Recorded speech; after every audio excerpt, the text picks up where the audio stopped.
We were commanded in Ephesians 4:29, other passages as well, to speak words that build up and not destroy.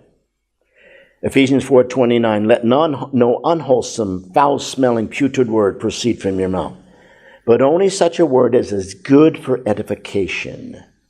He goes on to say that's according to the need of the moment, that it may give grace to those that hear. But what does it mean that it's good for edification? What do I ask myself before I talk to somebody, before I say something, before I respond or react?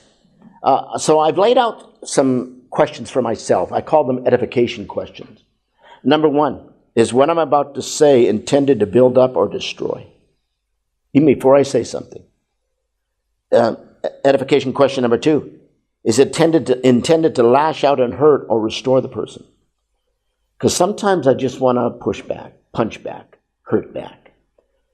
Number three, is it good for my partner's emotional and spiritual progress?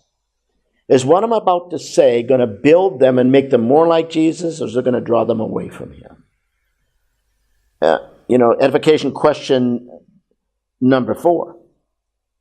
Am I about to attack the person or the problem? Oh, so often we attack the person, don't we? Instead of the problem. Number five, will what I'm about to say bring hope for resolution, or is it a you'll never change kind of response? And we have that attitude. Edification question number six, will it feed or starve the person? Now, the Bible talks about that in Proverbs chapter 10 and other places, and people are starving for understanding, and we starve them by what we say. Edification question number seven, am I about to use loaded words? I call them verbal grenades. Well, you're so this. Oh, yeah, well, you're so that. Oh, yeah, well, you're so this. Oh, yeah, well, you're just like your mother. And boom, boom, boom, and the battle continues. In fact, Galatians 5:15 says, don't bite and devour one another. In my 40-plus years of ministry, I've seen some cannibalistic relationships where they just chew on each other. They go out to dinner, and somebody says, oh, yeah, last Tuesday, and the spouse says, no, it was Wednesday. And they just meet at each other. Number 8, am I just digging up the dirt? Proverbs 16:17 says, a worthless man digs up evil. His words are a scorching fire. Wow.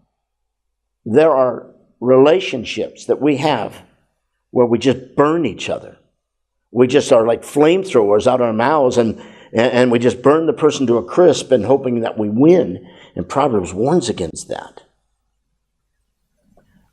So let me review these. And I want us to do this way. I want us to ask ourselves the question, is what I'm about to say intended to build up or destroy? Is it intended to lash out and hurt or restore? Is it good for my partner, for their emotional and spiritual progress? Is what I'm about to say words that are on the attack, and am I attacking the person or the problem? Do they bring hope for resolution? Do they feed or starve? Are they loaded words like verbal grenades? And lastly, am I just digging up the dirt and scorching them with my words?